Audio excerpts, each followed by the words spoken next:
नमस्कार दोस्तों, स्वागत है आपका आपके अपने YouTube channel the burning news में। और एक बार फिर हाजिर हैं हम एक और नई वीडियो के साथ। और इस वीडियो में हम बात करेंगे सरकार के उस बयान की जिसके बाद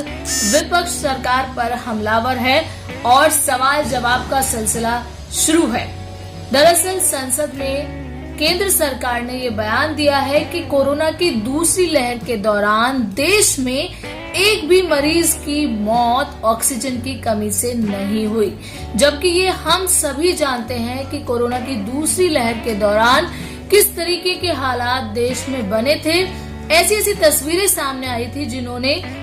हर किसी का दिल झकझोर कर दिया था। फिर ऐसे में केंद्र सरकार इतनी असंवेदनशील कैसे हो सकती है और कैसे इस तरीके का बयान दिया जा सकता है, और कैसे देश की जनता या जिन लोगों ने कोरोना के सेकेंड वेव में अपनों को खोया था वो लोग कैसे सरकार के इस बयान को डाइजेस्ट कर सकते हैं। तो ऐसे में विपक्ष जो सवाल उठा रहा है वो कितने सही है और कितना दम है, और सरकार क्यों इतनी गैर जिम्मेदाराना बयान संसद में दे सकती है। तो दोस्तों, सरकार का ये कहना है, अगर हम सबसे पहले हम बात सरकार के पक्ष की ही कर लेते हैं।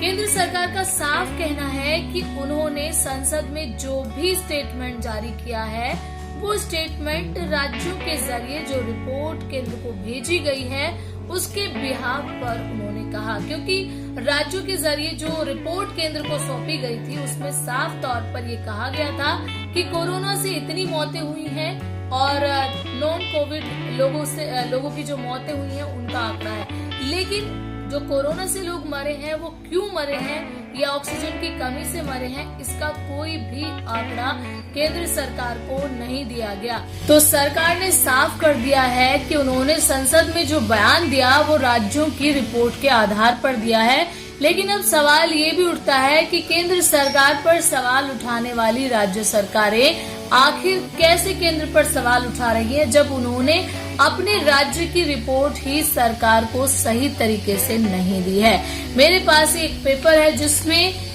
जो विपक्ष सरकार पर जितने भी सवाल उठा रहा है वो सारा सिलसिलेवार इसमें बताया गया है, और जिन राज्यों के जो आला अधिकारी हैं या मंत्री हैं, जिम्मेदार लोग हैं, वो बयान दे रहे हैं। जब उनसे उनके राज्य की स्थिति पर बात की जाती है तो वो अलग ही तरीके के बयान देते हैं। सरकार को घेरने की सियासत अलग और अपने राज्य की स्थिति को सार्वजनिक न करने का तरीका अलग, यानी कि डबल स्टैंडर्ड हो रहा है। विपक्ष का हमला करने से पहले वो ये नहीं सोच रहे हैं कि उन्होंने ही अपने राज्य की स्थिति केंद्र तक इस तरीके से पहुंचाई है कि केंद्र को रिपोर्ट बनाकर संसद में ये कहना पड़ा कि ऑक्सीजन से कोई मौत नहीं हुई है, जबकि ये सभी जानते हैं कि अप्रैल से मई के बीच हमारे देश में ऑक्सीजन की भारी किल्लत थी और लोगों ने किस तरीके से ऑक्सीजन के बिना अपनों को खोया है और लोगों ने अपनी जान गंवाई है। पेपर में लिखा है कि राहुल गांधी ने कहा है कि सिर्फ ऑक्सीजन की कमी ही नहीं, संवेदनशीलता और सत्य की भी भारी कमी थी उस दौरान और आज भी है। दूसरी तरफ भाजपा ने ऑक्सीजन से कमी की मौत होने के आंकड़े का ठीकरा राज्य सरकार पर फोड़ दिया गया। कपिल सिब्बल ने क्या कहा है, सरकार ने सदन को गुमराह करने वाला बयान दिया है, ये कांग्रेस का कहना है। वहीं भाजपा प्रवक्ता संबित पात्रा ने ऑक्सीजन की कमी से मौत का जो आंकड़ा राज्यों ने भेजा था उसी के आधार पर रिपोर्ट तय करने की बात की है, यानी कि सरकार का बचाव किया है। दूसरी तरफ महाराष्ट्र के संजय राउत का कहना है, प्रवक्ता है शिवसेना के, कि सरकार ने संसद में जो बयान दिया है वो पूरी तरीके से निराधार है और उन्होंने जिस तरीके का बयान दिया है उससे वो बेहद सरप्राइज हैं, बहुत आश्चर्यचकित हैं, जबकि वो ये जानते हैं कि महाराष्ट्र सरकार ने केंद्र को जो रिपोर्ट भेजी है उसमें ये साफ लिखा है कि ऑक्सीजन से एक भी मरीज की मौत महाराष्ट्र में नहीं हुई है। फिर संजय राउत जिस तरीके का रिएक्शन दे रहे हैं वो कहीं ना कहीं सरकार के डबल स्टैंडर्ड को शो करता है। इसके अलावा मध्य प्रदेश के स्वास्थ्य मंत्री का कहना है कि ऑक्सीजन की कमी से कोई मौत नहीं हुई है, हमने पहले ही सारी व्यवस्थाएं कर ली थी। सीएम ने सड़क, रेलवे और हवाई मार्ग के जरिए ऑक्सीजन को मुहैया करा लिया था, ये कहना है मध्य प्रदेश के स्वास्थ्य मंत्री प्रभुराम चौधरी का। यानी कि कोई भी राज्य सरकार का कोई भी नुमाइंदा इस बात को मानने के लिए तैयार नहीं है कि उनके यहाँ ऑक्सीजन की कमी थी और ऑक्सीजन से लोगों ने अपनी जान गंवाई है। इसके अलावा कर्नाटक में भी कोर्ट की समिति ने 36 मौतों की पुष्टि की है। कर्नाटक हाईकोर्ट की निगरानी में जो समिति गठित की थी उसने अपनी रिपोर्ट में कहा है कि चामराजनगर के सरकारी अस्पताल में ऑक्सीजन की कमी से 36 मरीजों की मौत हुई थी। वहीं उप मुख्यमंत्री सीएन अश्वत्थ नारायण ने कहा है कि ऑक्सीजन की कमी से कोई मौत नहीं हुई। यानी कि राज्य जो है वो अलग अलग तरीके से बयान दे रहे हैं, लेकिन सरकार को घेरने की सबकी स्ट्रैटेजी एक ही है कि आखिर सरकार ने इस तरीके का बयान संसद में क्यों दिया।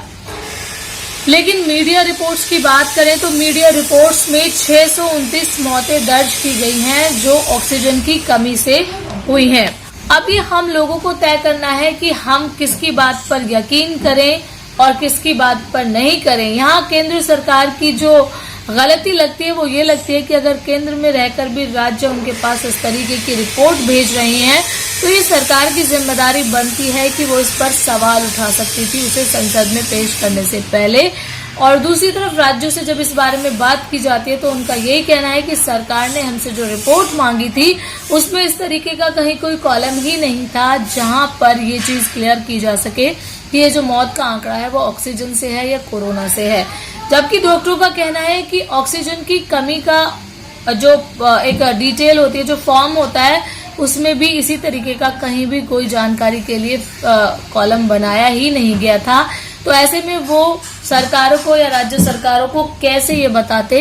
कि ऑक्सीजन की कमी से मौत हुई है, जबकि डॉक्टरों का कहना है कि ऑक्सीजन की कमी से लंग खराब होना और हार्ट अटैक या कार्डियक अरेस्ट होने की संभावना बढ़ जाती है। यही वजह है कि उस दौरान बहुत सारे मरीज कार्डियक अरेस्ट और लंग के खराब होने की वजह से काल के गाल में समा गए थे।